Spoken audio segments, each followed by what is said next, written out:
رب زدني علما رب زدني علما. بسم اللہ الرحمن الرحیم. ان الحمد للہ نحمده ونستعینه ونستغفره ونعوذ باللہ من شرور انفسنا ومن سیئات اعمالنا. من يهده اللہ فلا مضل له ومن يضلل فلا هادی له. وأشهد أن لا إله إلا الله وحده لا شريك له وأشهد أن محمدًا عبده ورسوله. يا أيها الذين آمنوا اتقوا الله حق تقاته ولا تموتن إلا وأنتم مسلمون. يا أيها الناس اتقوا ربكم الذي خلقكم من نفس واحدة وخلق منها زوجها وبث منهما رجالا كثيرا ونساء. واتقوا الله الذي تساءلون به والأرحام إن الله كان عليكم رقيبا. يا أيها الذين آمنوا اتقوا الله وقولوا قولا سديدا يصلح لكم أعمالكم ويغفر لكم ذنوبكم ومن يطع الله ورسوله فقد فاز فوزا عظيما. أما بعد فإن خير الحديث كتاب الله وخير الهدي هدي محمد صلى الله عليه وسلم وشر الأمور محدثاتها وكل محدثة بدعة وكل بدعة ضلالة وكل ضلالة في النار. فاعوذ باللہ من الشیطان الرجیم. بسم اللہ الرحمن الرحیم. وقال ربكم ادعوني استجب لكم ان الذين يستكبرون عن عبادتي سيدخلون جہنم داخرین. وقال رسول اللہ صلی اللہ علیہ وسلم من لم يسأل اللہ يغضب علیہ. رواہ الترمذی. معزز سامعین کرام، حاضرین جمعہ، قوم کے نوجوان ساتھیوں، عزیز طلبہ اور پردہ نشین خواتین ملت اسلامیہ، خطبہ مسونہ کے بعد سورہ غافر کی 60 نمبر آیت کریمہ آپ حضرات کے سامنے تلاوت کی گئی ہے. ساتھ میں ترمذی شریف کی ایک روایت جس کے راوی حضرت ابو ہریرہ رضی اللہ تعالیٰ عنہ ہیں پڑھی گئی ہے. اسی آیت کریمہ اور حدیث شریف کی روشنی میں آج کی اس جمعہ کے خطبے میں دعا کے تعلق سے کچھ باتیں میں آپ حضرات کے سامنے عرض کرنا چاہتا ہوں. اللہ رب العالمین سے دعا ہے کہ الہ العالمین ہمیں کتاب و سنت کی روشنی میں صحیح بات کہنے اور کما حقہ اس پر عمل کرنے کی توفیق عطا فرمائے. آمین. حاضرین گرامی، دعا کے کیا آداب ہیں، اس کی قبولیت کی کیا شرطیں ہیں، اس کے متعلق کئی موقعوں پر آپ کے سامنے میں نے کچھ باتیں ذکر کی ہیں. آج کی اس جمعہ کے خطبے میں صرف دعا کے تعلق سے کہ دعا ہر حال میں اللہ رب العالمین سے کرتے رہنا چاہیے، اللہ رب العالمین سے دعا مانگتے رہنا چاہیے، اسی کے متعلق کچھ آیات اور احادیث آپ کے سامنے میں پیش کروں گا. انبیاء کرام اور اللہ کے نیک اور صالحین بندوں کا یہی طریقہ رہا ہے کہ چاہے وہ خوشحالی میں ہوتے یا تنگ دستی میں مبتلا ہوتے، آسانی میں ہوتے یا پریشانی میں ہوتے، ہر حال میں اللہ رب العالمین سے مانگتے رہتے تھے، اللہ رب العالمین سے سوال کرتے رہتے تھے. اللہ رب العالمین نے اس آیت کریمہ میں مانگنے اور سوال کرنے کا، دعا کرنے کا حکم دیا ہے اور اس بات کا بھی وعدہ کیا ہے کہ جب بندے مجھ سے مانگیں گے، مجھ سے سوال کریں گے، مجھ سے دعا کریں گے تو میں ان کی دعا کو قبول کروں گا، ان کے سوال کا جواب دوں گا، ان کی فرمائش میں پوری کروں گا۔ اللہ رب العالمین فرماتے ہیں وَقَالَ رَبُّكُمُ ادْعُونِي أَسْتَجِبْ لَكُمْ، یعنی تمہارے رب کا یہ فرمان ہے کہ تم مجھے پکارو، ادعونی، تم مجھے پکارو، مجھ سے مانگو، مجھ سے سوال کرو، مجھ سے دعا کرو، استجب لکم، میں تمہاری پکار کا جواب دوں گا، سنوں گا، اسے قبول کروں گا۔ ان الذین یستکبرون عن عبادتی سیدخلون جہنم داخرین۔ پہلے تو اللہ رب العالمین نے دعا کرنے اور مانگنے کا حکم دیا اور اس کا ثمرہ یہ بتایا کہ جب آپ مانگیں گے، دعا کریں گے تو آپ کی دعا قبول کی جائے گی، اللہ رب العالمین آپ کے سوال کا جواب دے گا۔ لیکن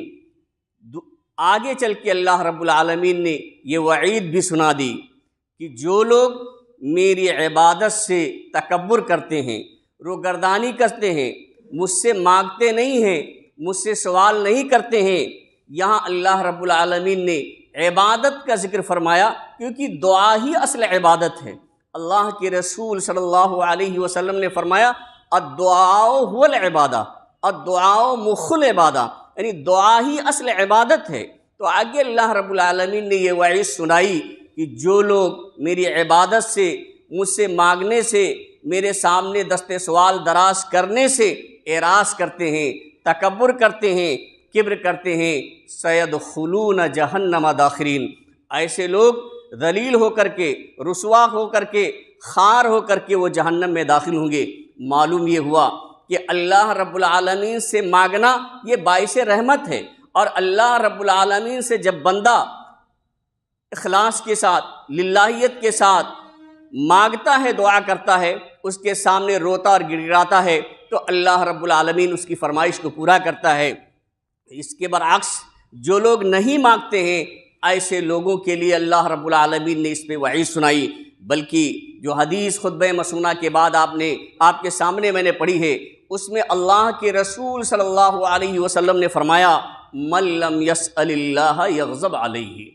کہ جو اللہ رب العالمین سے مانگتے نہیں ہیں، جو اللہ رب العالمین سے دعا نہیں کرتے ہیں، اللہ رب العالمین کے سامنے دست سوال دراز نہیں کرتے ہیں تو یغضب علیہ، اللہ رب العالمین ایسے لوگوں پر ناراض ہو جاتا ہے۔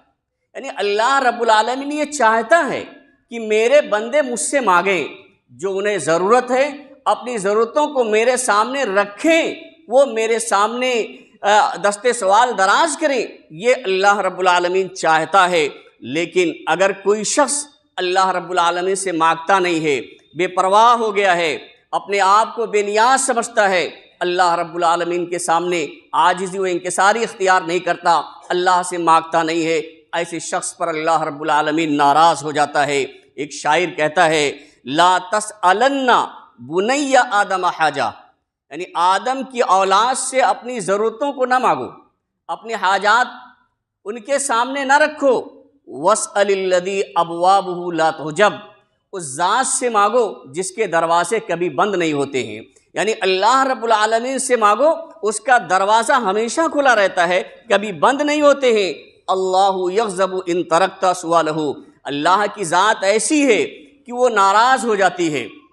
اللہ رب العالمین ناراض ہو جاتا ہے اگر تم اس سے مانگنا چھوڑ دو، اگر اس سے مانگنا بند کر دو تو اللہ رب العالمین ناراض ہو جاتا ہے۔ وَبُنَيُّ آدَمَ حِينَ يُسْأَلُ يَغْضَبُ، اور آدم کی اولاد کا کیا حال ہے کہ ابن آدم سے جب آپ مانگیں گے، آدم کی اولاد سے جب مانگیں گے تب وہ ناراض ہو جائے گا۔ یعنی انسانوں سے جب آپ مانگیں گے تو انسان ناراض ہو جاتا ہے، لیکن اللہ رب العالمین کی یہ خصوصیت ہے، اللہ رب العالمین کی یہ صفت ہے کہ جب اس سے نہیں مانگیں گے تو اللہ رب العالمین ناراض ہو جائے گا، اس لیے اللہ رب العالمین سے مانگتے رہو۔ حاضرین گرامی، جب بندہ اللہ رب العالمین سے دعا کرتا ہے تو اللہ رب العالمین اسے قبول کرتا ہے، بشرطے کہ اخلاص ہو، للہیت ہو، رزق حلال کا استعمال کر رہا ہو، اللہ رب العالمین نے ایک آیت کے اندر ارشاد فرمایا وَإِذَا سَأَلَكَ عِبَادِي عَنِّي فَإِنِّي قَرِيب، کہ جب بندے میرے بارے میں پوچھیں تو آپ بتا دیجئے فَإِنِّي قَرِيب، کہ میں بہت ہی قریب ہوں، اجیب دعوت الداعی، میں پکارنے والی کی پکار کو سنتا ہوں، اس کا جواب دیتا ہوں، اذا دعانی، جب وہ مجھے پکارتا ہے، فلیستجیبوا لی، تو چاہیے کہ لوگ میرا حکم مانیں، میری بات مانیں، ولیؤمنوا بی، اور مجھ پر ایمان لائیں، لعلہم یرشدون، شاید کہ وہ ہدایت پا جائیں۔ اور ایک روایت کے اندر اللہ کے رسول صلی اللہ علیہ وسلم نے فرمایا کہ ما من مسلم یدعو بدعوۃ لیس فیہا اثم ولا قطیعۃ رحم، کہ کوئی مسلمان اگر ایسی دعا کرتا ہے جس دعا میں کوئی گناہ نہیں ہے، یعنی کوئی گناہ کی دعا کے بارے میں دعا نہیں کرتا ہے، یا اسی طرح سے قطع رحمی کے بارے میں دعا نہیں کرتا ہے، کسی سے قطع تعلق کے بارے میں دعا نہیں کرتا ہے، تو الا آتاہ اللہ بہا احدی ثلاث، تو اللہ رب العالمین اس دعا کی وجہ سے، یعنی گناہ کے لیے دعا نہیں کر رہا ہے، قطع رحمی کے لیے دعا نہیں کر رہا ہے، تو اللہ رب العالمین اس دعا کی وجہ سے 3 چیزوں میں سے کوئی ایک چیز ضرور اسے عطا کر دیتا ہے۔ ایسا نہیں ہے کہ اللہ، کبھی کبھی ہم اور آپ دعا کرتے ہیں اور بظاہر ایسا لگتا ہے کہ اللہ رب العالمین نے ہماری دعا قبول نہیں کی، ہم جلد بازی کر جاتے ہیں، لیکن اللہ کے رسول صلی اللہ علیہ وسلم فرماتے ہیں کہ 3 چیزوں میں سے کوئی ایک چیز ضرور اللہ رب العالمین عطا کر دیتا ہے، اما ان تعجل له دعوته، یا تو اللہ رب العالمین جلدی سے اس کی دعا کو قبول فرما لیتا ہے، اور جس چیز کا وہ اللہ رب العالمین سے طالب ہوتا ہے، جو چیز چاہتا ہے اللہ رب العالمین اسے عطا فرما دیتا ہے، وَإِمَّا أَن يَدَّخِرَهَا لَهُ فِي الْآخِرَةِ، اور اگر جلدی سے اس کی وہ دعا قبول نہیں ہوتی ہے، یعنی وہ جو مانگ رہا ہوتا ہے اسے نہیں مل پاتی ہے، تو اللہ رب العالمین اس دعا کے بدلے آخرت میں اس کے لیے ذخیرہ بنا دیتا ہے، اجر و ثواب لکھ دیتا ہے، اور وَإِمَّا أَن يَصْرِفَ عَنْهُ مِنَ السُّوءِ مِثْلَهَا، اور اگر ذخیرہ بھی نہیں تو اللہ رب العالمین اسی کے بقدر کسی برائی کو، کسی آفت کو، کسی مصیبت کو اسے ٹال دیتا ہے۔ یعنی بندہ اگر اخلاص کے ساتھ، للہیت کے ساتھ، خشوع و خضوع کے ساتھ، اور تمام شرائط کے ساتھ جو دعا کی قبولیت کے لیے ضروری ہیں، ان شرائط کے ساتھ اگر دعا کرتا ہے تو اللہ رب العالمین اس کی دعا قبول فرماتا ہے، چاہے اس کی وہ دعا فوراً قبول کر لی جائے، اسے وہ چیز عطا کر دی جائے، چاہے اس کے لیے اجر و ثواب لکھ دیا جائے آخرت کے لیے، یا اسی کے بقدر آفت و مصیبت آنے والی اللہ رب العالمین اسے ٹال دے۔ بہرحال دعا اللہ رب العالمین قبول فرماتا ہے، جیسا کہ اللہ تعالیٰ نے قرآن میں اس کا وعدہ کیا، اور اللہ کے رسول صلی اللہ علیہ وسلم نے یہ بشارت سنائی ہے۔ حاضرین گرامی، ہر حال میں دعا کرتے رہنا چاہیے، ہر حال میں دعا کرتے رہنا چاہیے۔ نبی کریم صلی اللہ علیہ وسلم کی 1-2 دعا میں آپ کے سامنے رکھتا ہوں، دعائیں بہت ساری ہیں، لیکن ہر وقت، یہاں تک کہ آپ دیکھیں کہ پیشاب اور پخانے کے لیے جاتے وقت، آتے وقت بھی اللہ کے رسول اللہ تعالیٰ سے مانگ لیا کرتے تھے، دعا کر لیا کرتے تھے، اور یہ دعا سکھلائی ہے۔ اور آپ جانتے ہوں گے، چھوٹے چھوٹے طلبہ جو پڑھتے ہیں ان کو یہ دعائیں یاد کرائی جاتی ہیں۔ آپ باتھ روم کے لیے جب جانتے ہیں تو پڑھا ہوگا، اور پڑھتے بھی ہوں گے کہ اگر بیت الخلاء میں داخل ہونا جیسے آج کل بنا ہوا ہے، تو داخل ہونے سے پہلے آپ یہ دعا پڑھتے ہیں، اللہم انی اعوذ بک من الخبث والخبائث، یا اسی طرح میدان میں جا رہے ہیں تو بیٹھنے سے پہلے آپ پڑھتے ہیں اللہم انی اعوذ بک من الخبث والخبائث، یعنی اے اللہ میں تیری پناہ میں آتا ہوں، تیری پناہ چاہتا ہوں شیطان جنوں اور شیطان جنیوں سے، یعنی مرد اور عورت دونوں قسم کے، چونکہ وہ اس قسم کے جو جن ہوتے ہیں خبیث ہوتے ہیں، وہ گندی جگہوں پہ ہی رہنے کو پسند کرتے ہیں، تو ایسی جگہوں پر بھی جب اللہ کے رسول صلی اللہ علیہ وسلم جاتے تھے تو یہ دعا کر لیتے تھے، اللہ رب العالمین سے مانگ لیتے تھے، سوال کر لیتے تھے کہ الہ العالمین شیطان قسم کے جنوں اور جنیوں سے میں تیری پناہ میں آتا ہوں، تیری پناہ چاہتا ہوں۔ اور وہی فراغت کے بعد بھی اللہ کے رسول صلی اللہ علیہ وسلم اللہ رب العالمین سے سوال کرتے تھے، کیا کہتے تھے؟ غفرانکا، میں تیری مغفرت طلب کرتا ہوں، تیری بخشش چاہتا ہوں۔ اب ایک چیز اس میں سمجھے کہ آپ صلی اللہ علیہ وسلم نے یہ دعا مانگی داخل ہونے کے وقت کہ میں تیری پناہ چاہتا ہوں خبیث قسم کے جنوں اور جنیوں سے، اور نکلنے کے بعد اللہ رب العالمین نے مغفرت کی دعا کی۔ مطابقت سمجھتے ہیں؟ یہ تال میل کیسے ہے؟ آپ سمجھیے اس کو۔ انسان کو جب قضاء حاجت کی ضرورت ہوتی ہے پورا جسم بوجھل ہو جاتا ہے، جب تک وہ اس سے فارغ نہ ہو اسے چین نہیں آئے گا۔ اگر کسی کو ضرورت ہے کہہ دیا جائے ایک گھنٹہ رک جائیے، بڑا مشکل کام ہو جائے گا، بے چینی سی محسوس ہوگی۔ تو وہاں پر جب اس سے آپ فارغ ہو گئے، آپ کے جسم کا جو بوجھ تھا جب وہ بوجھ ہلکا ہو گیا، اب آپ کا جسم ہلکا ہو گیا ہے، آپ راحت محسوس کر رہے ہیں۔ تو جس طرح سے جسم کا مادی بوجھ سے ہلکا ہونا ضروری ہے، اسی لیے گناہوں کے بوجھ سے بھی ہلکا ہونا ضروری ہے۔ اسی لیے اللہ کے رسول صلی اللہ علیہ وسلم اس جسمانی جسم کے مادی بوجھ سے ہلکا ہونے کے بعد، قضاء حاجت سے فراغت حاصل کرنے کے بعد جب باہر نکلتے تھے تو یہ دعا کرتے تھے کہ جس طرح سے جسمانی جو بوجھ تھا، جو مادی بوجھ تھا، اس سے میں ہلکا ہو گیا ہوں، تو الہ العالمین تو مجھے میرے گناہوں کے بوجھ سے بھی ہلکا کر دے۔ یعنی غفرانک، میں تیری بخشش و مغفرت چاہتا ہوں، گناہوں سے میں تیری بخشش چاہتا ہوں۔ بہرحال یہ یعنی کوئی بھی جگہ ایسی نہیں ہے جہاں اللہ کے رسول صلی اللہ علیہ وسلم دعا نہ کرتے ہوں، دعا نہ کرتے رہے ہوں۔ بلکہ ایک چھوٹی سی دعا جو بار بار قرآن میں بھی موجود ہے، اللہ کے رسول صلی اللہ علیہ وسلم کیا کرتے تھے؟ ربنا آتنا فی الدنیا حسنۃ وفی الآخرۃ حسنۃ وقنا عذاب النار۔ یہ دعا حج اور عمرے کے موقع پر جب آپ جاتے ہیں تو طواف کرنے کے درمیان حجر اسود اور رکن یمانی کے بیچ میں اللہ کے رسول صلی اللہ علیہ وسلم ہر چکر میں پڑھا کرتے تھے، کیونکہ اس کے 4 رکن ہیں، حجر اسود، رکن یمانی، رکن شامی اور رکن عراقی۔ لیکن رکن یمانی اور حجر اسود کے درمیان آپ صلی اللہ علیہ وسلم یہ دعا پڑھتے تھے۔ یہ دعا ویسے آپ جو ہے اور دوسرے موقعوں پر کوئی بھی دعا اپنی زبان میں بھی کر سکتے ہیں، کوئی حرج نہیں، لیکن اللہ کے رسول صلی اللہ علیہ وسلم سے جو ثابت ہے، جو مسنون دعائیں ہیں یا قرآن کی جو دعائیں ہیں، ان میں جو معنویت ہے وہ اپنی زبان میں اگر آپ دعا کرتے ہیں وہ چیز نہیں ہو سکتی ہے۔ اس میں جو معانی کے سمندر ہیں وہ اور جگہ نہیں۔ آپ دیکھیے اس دعا میں اللہ کے رسول صلی اللہ علیہ وسلم کیا مانگتے ہیں؟ ربنا آتنا فی الدنیا حسنہ، اے ہمارے رب تو ہمیں دنیا میں بھلائی عطا فرما۔ اب دنیا کی کوئی بھی بھلائی ہو، دیکھیں کبھی کبھی آدمی صرف آخرت کے لیے مانگتا رہتا ہے، ایسا نہیں ہے۔ وَلَا تَنْسَ نَصِيبَكَ مِنَ الدُّنْيَا، دنیا کے اپنے حصے کو آپ بھولیے نہیں، بلکہ دنیا کے لیے بھی بھلائی مانگنا چاہیے اور آخرت کے لیے بھی بھلائی مانگنی چاہیے۔ اللہ تعالیٰ، یہ قرآن کی آیت ہے، اور اللہ کے رسول مانگتے تھے ربنا آتنا فی الدنیا حسنہ، اے ہمارے رب تو ہمیں دنیا میں بھلائی عطا فرما۔ اب دنیا میں ہر قسم کی بھلائی، ہر قسم کی بھلائی ہو، علم کی ہو، مال کی ہو، اولاد کی ہو، ہر قسم کی بھلائی، اس میں کوئی بھی بھلائی اس سے مستثنیٰ نہیں ہے، جو بھی جائز ہیں تمام کی تمام قسمی بھلائیاں یہ اس میں آتی ہیں۔ تو اللہ کے رسول کہتے تھے اے میرے رب مجھے دنیا میں بھلائی عطا فرما،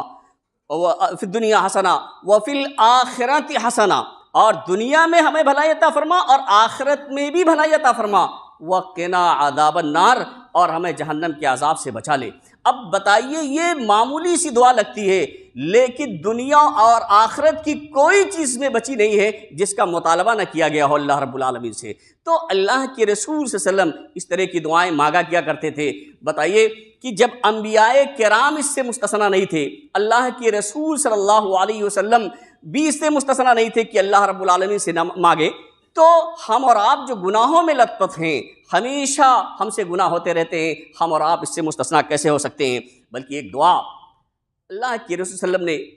نے بہت ساری دعائیں کرتے تھے۔ ایک دعا آپ کے سامنے اور میں ذکر کروں کہ آپ صلی اللہ علیہ وسلم دعا کرتے تھے اللہم انی اسألوک العفو والعافیت فی الدنیا والآخرہ، اے اللہ میں تجھ سے سوال کرتا ہوں دنیا اور آخرت دونوں میں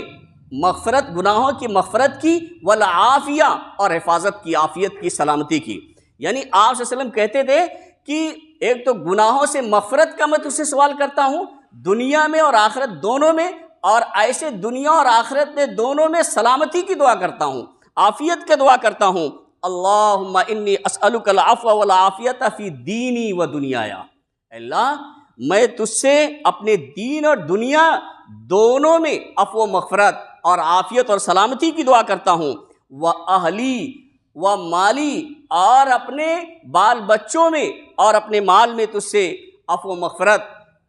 کا سوال کرتا ہوں اور عافیت کا سوال کرتا ہوں۔ یعنی اپنے لیے بھی دعا کرتے تھے، اپنے گھر والوں کے لیے، بال بچوں کے لیے بھی دعا کرتے تھے۔ اللہم استر عوراتی، اے اللہ جو چیزیں میرے پردے کی ہیں، میں انسان ہوں، بہت ساری کوتاہیاں اور غلطیاں ہو سکتی ہیں، تو جو پردے میں ہے اللہ رب العالمین ان کوتاہیوں اور غلطیوں کی تو پردہ پوشی فرما، وآمن روعاتی، اور مجھے میرے خوف سے محفوظ کر دے، معمون کر دے۔ جو دشمنوں کا، لوگوں کا خوف جو لوگوں کی طرف سے مجھے پہنچایا جا رہا ہے، جو ڈر اور دہشت ہمارے دل میں پہنچائی جا رہی ہے، اس خوف سے مجھے معمون کر دے، مجھے محفوظ کر دے۔ وَأَعُوذُ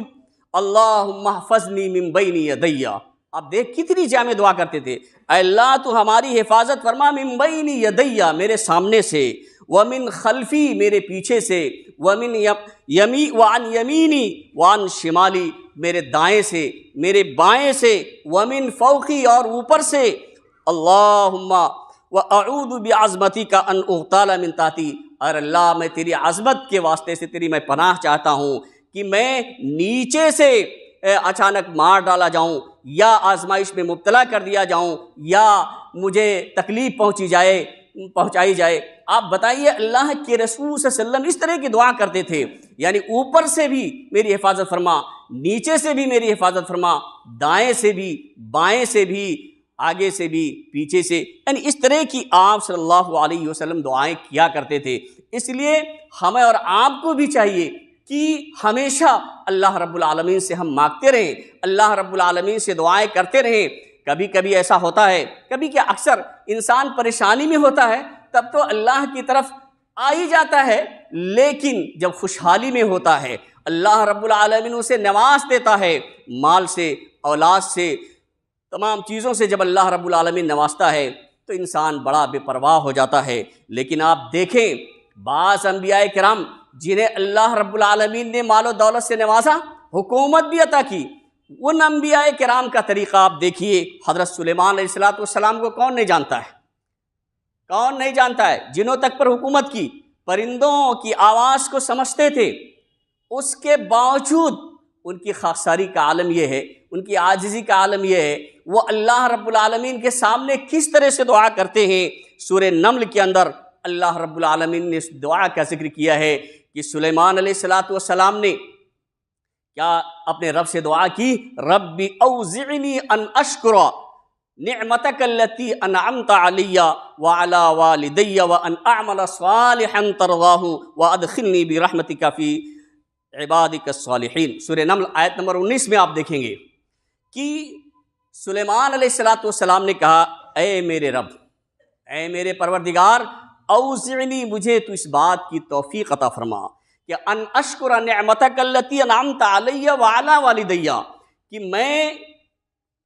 تیرا شکر ادا کروں اس نعمت پر جو تو نے مجھے عطا کی ہے، اور ان نعمتوں پر جو تو نے میرے باپ دادا کو عطا کی ہے، میرے والدین کو عطا کی ہے۔ آپ بتائیے، بڑی بڑی نعمتیں اللہ تعالیٰ نے انہیں عطا کی، اور اس کے شکریہ کے لیے بھی اللہ رب العالمین سے دعا کی، کیونکہ ایسی عظیم نعمتیں ہیں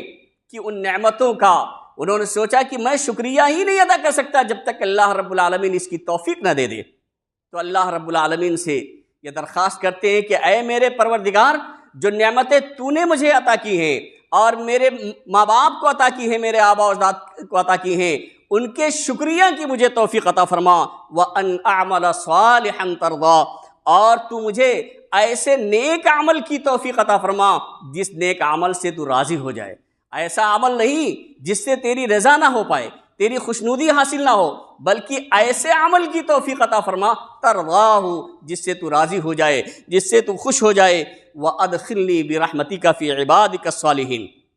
پھر آگے دعا کرتے ہیں کہ مجھے یعنی تمام چیزیں تو یہ عطا کی ہیں، اس کے شکریہ کی توفیق عطا فرما، عمل صالح کی توفیق عطا فرما جس سے تو راضی اور خوش ہو جائے، اور اپنی رحمت کے ذریعہ اپنے نیک اور صالح بندوں کے اندر مجھے داخل فرما لے۔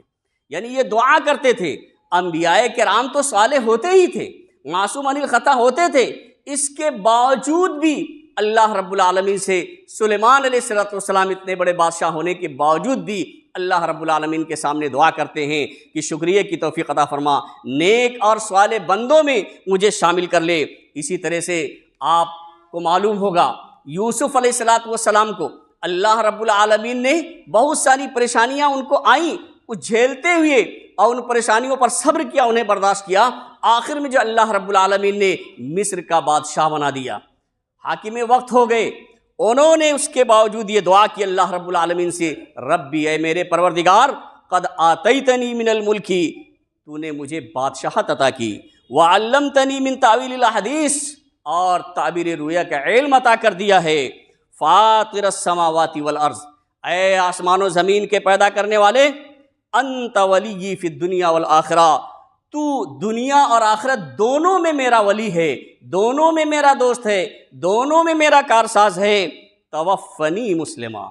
یہ دعا کرتے ہیں کہ تو میری وفات کس حال میں فرما، ایسے کہ لایانی چیزوں میں وقت گزار کے میں وفات پا جاؤں، نہیں، بلکہ یہ دعا کی توفنی مسلمہ، تو میری وفات فرما اس حال میں کہ میں مسلمان ہوں، میں مطیع و فرما بردار ہوں، اسلام لانے والا ہوں، وَأَلْحِقْنِي بِالصَّالِحِينَ، اور تو مجھے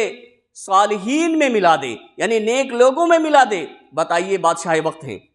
اللہ تعالیٰ ہمیں گاڑی گھوڑا عطا کر دیتا ہے، 2-4 فلیٹ ہمیں مل گئے تو ہم کسی سے بات ہی نہیں کرنا چاہتے، اللہ سے مانگنا تو درکنار لوگوں پر ظلم و زیادتی کرنا شروع کر دیتے ہیں۔ آپ یوسف علیہ السلام کو دیکھیے، مصر کے بادشاہ ہیں لیکن اللہ رب العالمین سے دعا کرتے ہیں، اللہ رب العالمین سے مانگتے ہیں۔ اسی طرح سے آپ کو معلوم ہوگا کہ موسیٰ علیہ السلام کے بارے میں، موسیٰ علیہ السلام کو اللہ تعالیٰ نے اتنی طاقت دی تھی کہ ایک تماچا ملک الموت کو مار دیا تو اس کی آنکھ باہر آ گئی، لیکن آپ دیکھیں جب اللہ رب العالمین نے انہیں نبی بنایا اور فرعون کے پاس بھیجا، کہا کہ اذهب الى فرعون فانه طغى، کہ موسیٰ جاؤ فرعون کے پاس، وہ شرکس ہو گیا ہے، ظالم ہو گیا ہے۔ تو انہوں نے مختلف الفاظ ہیں قرآن میں، الگ الگ صورتوں میں کہا، اے میرے پروردگار میرا سینہ تو گھٹ رہا ہے، ہمت نہیں پڑ رہی، بہت ظالم و جابر بادشاہ ہے۔ ایک تو ظالم و جابر، اور دوسرے ایک خوف یہ ستانے لگا کہ اس کے خاندان کے ایک آدمی کو تو میں نے مار ڈالا تھا، غلطی سے اس کا قتل ہو گیا تھا، ایک گھونسا مارا تھا، اس کو مارنے کا، قتل کرنے کا ارادہ نہیں تھا لیکن وہ قتل ہو گیا تھا۔ تو ایک تو ظالم و جابر خود جو ہے رب ہونے کا دعوے دار، اور دوسرے ایک تو میرے ہاتھ سے اس کے خاندان کا ایک خون ہو گیا تھا۔ یہ تو بڑا مشکل کام ہے۔ اللہ رب العالمین سے پھر انہوں نے دعا کی، اللہ رب العالمین سے پھر انہوں نے یہ دعا کی، اور ایک وجہ اور بھی تھی کہ زبان میں لکنت ہو گئی تھی۔ 3 اسباب تھے اللہ کے سامنے، انہوں نے بیان کیے، تو پھر اللہ رب العالمین نے کہا جائیے، اور پھر دعا سکھلائی۔ وہ دعا حضرت موسیٰ علیہ السلام نے اپنے رب کے سامنے کی، قال رب اشرح لی صدری، کہ اے میرے رب تو میرے سینے کو کھول دے، میرے سینے کو کھول دے، ویسر لی امری، اور میرے اس مشن کو میرے لیے آسان کر دے، وحلل عقدۃ من لسانی، اور میری زبان میں جو گرہ لگی ہوئی ہے، جو لکنت ہے، تو اسے کھول دے، یفقہوا قولی، تاکہ لوگ میری بات سمجھیں، وَاجْعَلْ لِي وَزِيرًا مِّنْ أَهْلِي، اور میرے ہی کنبے اور خاندان کا ایک وزیر میرے لیے بنا دے، ہارون اخی، ہارون کو جو کہ میرے بھائی ہیں، اشدد بہ ازری، اور ان کے ذریعہ تو میری قوت کو اور مضبوط کر دے، میرے پشت کو مضبوط کر دے، وَأَشْرِكْهُ فِي أَمْرِي، اور میرے اس معاملے میں تو انہیں شریک بنا دے۔ تو دیکھیے اتنے بڑے بڑے انبیاء کرام بھی اللہ رب العالمین کے سامنے دست سوال دراز کرتے تھے، جو ضرورتیں ہوتی تھیں اللہ کے سامنے رکھتے تھے، روتے تھے، گڑگڑاتے تھے، اور اللہ رب العالمین اسے قبول فرماتا تھا۔ اور یہ صرف انبیاء ہی کے لیے نہیں بلکہ تمام لوگوں کے لیے اعلان کر دیا اللہ رب العالمین نے کہ ادعونی استجب لکم، کہ تم مجھے پکارو، میں تمہاری پکار کا جواب دوں گا، اسے قبول کروں گا، سنوں گا۔ اس لیے سامعین کرام، ہمیں اور آپ کو ہر حال میں، ہر وقت اللہ رب العالمین کو یاد کر کے اس سے مانگنا چاہیے، اس سے دعا کرتے رہنا چاہیے۔ اگر اللہ رب العالمین سے مانگیں گے تو اللہ رب العالمین راضی ہوگا، خوش ہوگا، اور ہماری دعاؤں کو قبول فرمائے گا۔ لیکن اگر اس سے مانگنا چھوڑ دیں گے تو اس پر اللہ رب العالمین کی طرف سے سخت وعید ہے، اور اللہ رب العالمین کی ناراضگی کا یہ باعث ہوگا۔ اللہ رب العالمین سے دعا ہے کہ اللہ رب العالمین ہمیں ہر حال میں سے دعا کرنے کی توفیق عطا فرمائے۔ الہ العالمین ہم میں جو پریشان حال ہیں ان کی پریشانیوں کو تو دور فرما دے، جو لوگ بیمار ہیں انہیں شفاء کامل و عاجل عطا فرما، جو لوگ مقروض ہیں انہیں قرض کی ادائیگی کی توفیق عطا فرما۔ بارک اللہ لنا ولکم فی القرآن العظیم ونفعنا وإیاکم بالآیات والذکر الحکیم انہ تعالی جواد کریم ملک الرؤوف الرحیم۔